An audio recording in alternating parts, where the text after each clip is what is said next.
ഇപ്പോൾ വിദേശകാര്യ വിദഗ്ധൻ ഡോക്ടർ മോഹൻ വർഗീസ് കൂടി നമുക്കൊപ്പം ചേർന്നു.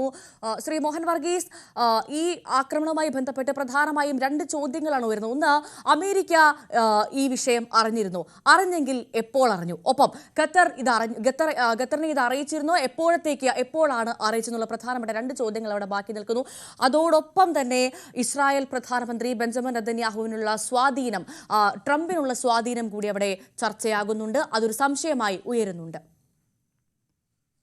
തീർച്ചയായും അമേരിക്കയുടെ ഒരു നിലപാട്, അമേരിക്ക എത്രത്തോളം ഈ ആക്രമണത്തെക്കുറിച്ച്, ഇസ്രായേലിന്റെ ആക്രമണ പദ്ധതിയെക്കുറിച്ച്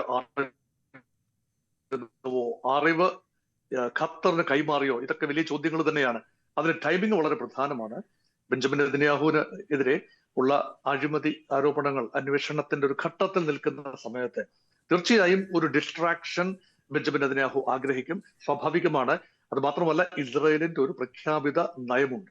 ഹമാസ് അല്ലെങ്കിൽ ഇസ്രായേലിന്റെ സുരക്ഷയ്ക്ക് വെല്ലുവിളിയാകുന്ന ഏത് ഏജൻസിയും ഇസ്രായേലിനുള്ളിൽ ആക്രമണം നടത്തിയതിനു ശേഷം ലോകത്ത് എവിടെ പോയി ഒളിച്ചാലും തങ്ങൾ പിന്തുടർന്ന് ചെന്ന് ആക്രമിച്ചിരിക്കും എന്ന ഒരു പദ്ധതിയുടെ പൂർത്തീകരണമാണ്. നോക്കൂ, 6 വിദേശ രാജ്യങ്ങളിലാണ് ഇസ്രായേൽ കഴിഞ്ഞ 2 വർഷത്തിനുള്ളിൽ ആക്രമണം നടത്തിയിരിക്കുന്നത്.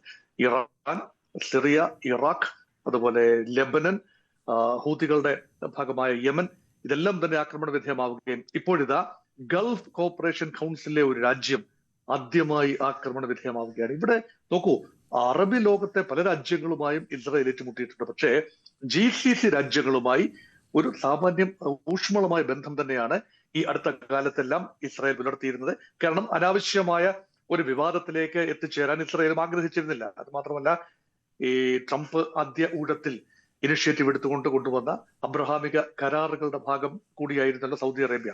ആ കരാർ ഒപ്പിടുന്ന ആ ഒരു ഘട്ടം വന്നപ്പോൾ അതിന് തുരങ്കം വെക്കാൻ എന്ന രീതിയിലാണ് ഹമാസിന്റെ ഭാഗത്ത് നിന്ന് ഒക്ടോബർ 7, 2023 ആക്രമണം ഉണ്ടായത്. ആ ആക്രമണത്തിന്റെ 2ാം വാർഷികം അടുക്കുന്നു. കേവലം ഒരു മാസത്തിനുള്ളിൽ 2 വർഷം തികയാണ് 1200ഓളം ഇസ്രായേലി പൗരന്മാരെ കൊല ചെയ്ത ഹമാസിന്റെ കിരാതമായ ആക്രമണത്തിന്. അതിനുള്ള മറുപടി ഡിസ്പ്രപ്പോർഷനേറ്റായി മുന്നേറുമ്പോഴാണ് ആക്രമണത്തിന്റെ പരിധി വ്യാപിപ്പിക്കുകയാണ്. കാരണം നോക്കൂ, ഇസ്മായിൽ ഹാനിയയെ വകവരുത്തിയത് ഇറാന്റെ മണ്ണിൽ കടന്നു ചെന്നുകൊണ്ടാണ്. ഇത് മാത്രമല്ല, ഇസ്രായേലിനെതിരെ നിന്ന ഇറാന്റെ സൈനിക നേതൃത്വത്തെയും ഉന്മൂലനം ചെയ്യുന്ന ഇസ്രായേലിന്റെ പദ്ധതി, അതുമായൊക്കെ തട്ടിച്ചു നോക്കുമ്പോൾ ഇത് ഒരു സ്വാഭാവിക പരിണാമം എന്ന നിലയിൽ തന്നെ കാണാം. പക്ഷെ ഇവിടെ ഏറ്റവും പ്രധാനപ്പെട്ട കാര്യം എന്ന് പറയുന്നത്, GCC രാജ്യമായ ഖത്തർ ഒരു മധ്യസ്ഥ രാജ്യം കൂടിയാണ്. ഇസ്രായേലിന്റെ മോസദ് ഏജൻസ് ഉൾപ്പെടെ വന്ന് താമസിക്കുന്ന, ചർച്ചകൾക്ക് പങ്കെടുക്കുന്ന ഒരു രാജ്യം എന്ന നിലയിൽ ഒരു മധ്യസ്ഥനെ അല്ലെങ്കിൽ സമാധാന ദൂതനെ കൊല ചെയ്യുക എന്ന് പറയുമ്പോൾ, അല്ലെങ്കിൽ ആ ദൂതന് നേരെ ആക്രമണം നടത്തുക എന്ന് പറയുമ്പോൾ യഥാർത്ഥത്തിൽ എല്ലാ സീമകളും ലംഘിക്കുന്ന ഒരു ആക്രമണം തന്നെയാണ് ഇസ്രായേലിന്റെ ഭാഗത്തു നിന്ന് ഉണ്ടായിട്ടുള്ളത്.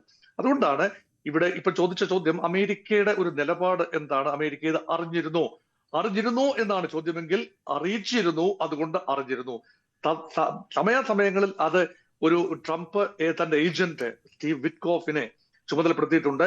സമയാസമയങ്ങളിൽ വരുന്ന ഇൻപുട്ടുകൾ ഖത്തറുമായി ഷെയർ ചെയ്യാനായി. ഖത്തറുമായി മാത്രമല്ല, മധ്യപൗരസ്ത്യ പ്രദേശത്തെ ഏതാണ്ട് എല്ലാ രാജ്യങ്ങളിലും നിരന്തരം ട്രംപിന്റെ ഏജന്റായി സഞ്ചരിക്കുന്ന ആളാണ് സ്റ്റീവ് വിറ്റ്കോഫ്. അപ്പൊ അദ്ദേഹവുമായി നിരന്തര സംഭാഷണത്തിലാണ് ട്രംപ്. പക്ഷെ അദ്ദേഹത്തിന് വീഴ്ച പറ്റിയതാണോ അതോ ട്രംപിന്റെ ഓവൽ ഓഫീസിന് വീഴ്ച പറ്റിയതാണോ എന്നറിയില്ല. എന്തായാലും ആ ഇൻഫർമേഷൻ കൈമാറുന്നതിന് ഡിലേ ഉണ്ടായി.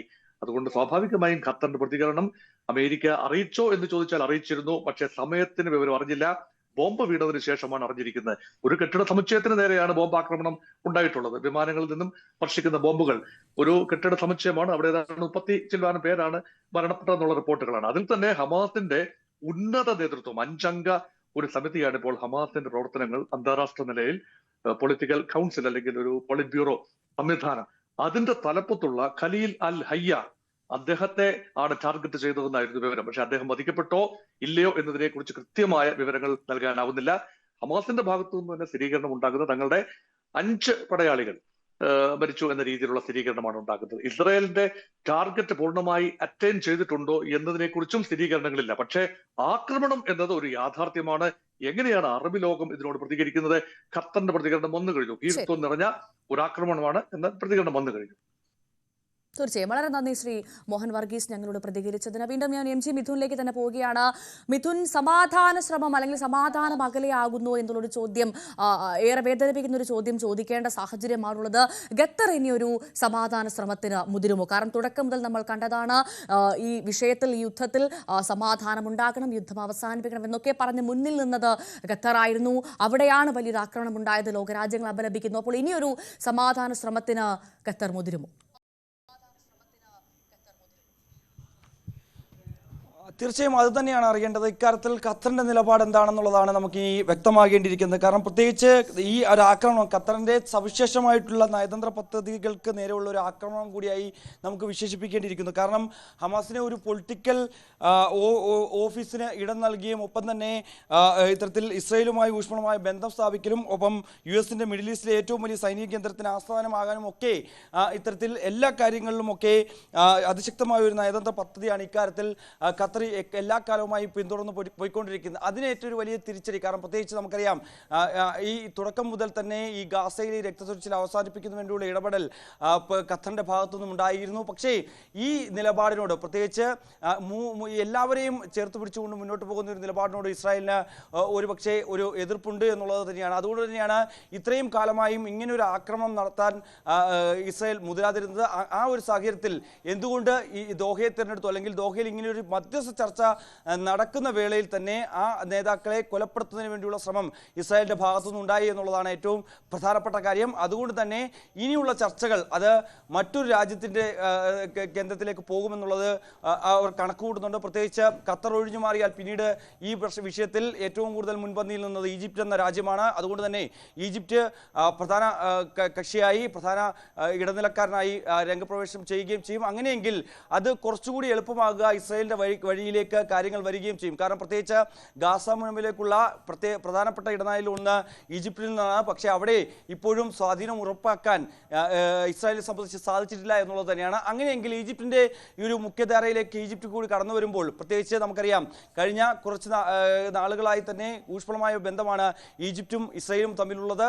സൈനിക തലത്തിൽ തന്നെ അല്ലെങ്കിൽ പ്രതിരോധ രംഗത്ത് തന്നെ വലിയ രീതിയിൽ അവർ വ്യാപാര രംഗത്ത് തന്നെ സജീവമായി നിലനിൽക്കുന്ന ഒരു സാഹചര്യമുണ്ട്. ഇതൊക്കെ ഊട്ടിയുറപ്പിച്ചുകൊണ്ട് മുന്നോട്ട് പോകുമ്പോൾ സ്വാഭാവികമായും അവിടെയും ഒരു ആധിപത്യം ഉറപ്പിക്കാൻ ഇസ്രായേലിനെ സംബന്ധിച്ച് സാധിക്കുകയും ചെയ്യും. അങ്ങനെ ഒരു കണക്കുകൂട്ടൽ സ്വാഭാവികമായും ഈ വിഷയത്തിലുണ്ട് എന്ന് നമുക്ക് അനുമാനിക്കേണ്ടിയിരിക്കുന്നു. അങ്ങനെയെങ്കിൽ ഈ ഒരു പുതിയ ചേരിയിലേക്ക്, അല്ലെങ്കിൽ ഖത്തറിന് പിന്നാലെ ഈജിപ്റ്റ് കൂടി ഇതിന്റെ മുൻനിരയിലേക്ക് വരുമ്പോൾ ഇനി എന്തായിരിക്കും ഗാസയിൽ സംഭവിക്കാൻ പോകുന്നത് എന്നുള്ളതാണ്. അങ്ങനെയെങ്കിൽ ഹമാസ് അടിയറവ് പറഞ്ഞുകൊണ്ട്, ആയുധം താഴെ വെച്ചുകൊണ്ട് യുദ്ധം അവസാനിപ്പിക്കാനുള്ള അമേരിക്കൻ പ്രസിഡന്റിന്റെ തീരുമാനത്തിലൊക്കെ, അല്ലെങ്കിൽ ഇസ്രായേലിന്റെ ആവശ്യപ്പെടുന്ന ആ കാര്യങ്ങളിലൊക്കെ മുന്നോട്ട് വരുമോ എന്നൊക്കെ നമുക്കിനി കണ്ടറിയേണ്ടിയിരിക്കുന്നു. എന്തായാലും ഖത്തറിന്റെ നിലപാട് ഇക്കാര്യത്തിൽ നിർണായകമാണ്. അമേരിക്കൻ പ്രസിഡന്റ് ഒരിക്കൽ കൂടി ആവർത്തിച്ച് ഖത്തർ അമീറിനോട് പറഞ്ഞിരുന്നു, ഇനി ഇങ്ങനെ ഒരു ആക്രമണം ഒരു ഘട്ടത്തിൽ പോലും ഖത്തറിനെ സംബന്ധിച്ചുണ്ടാകില്ല, ഖത്തറിന്റെ മണ്ണിൽ അങ്ങനെ ഒരു ആക്രമണം ഉണ്ടാകില്ല എന്ന് ഉറപ്പ് താൻ നൽകുന്നു.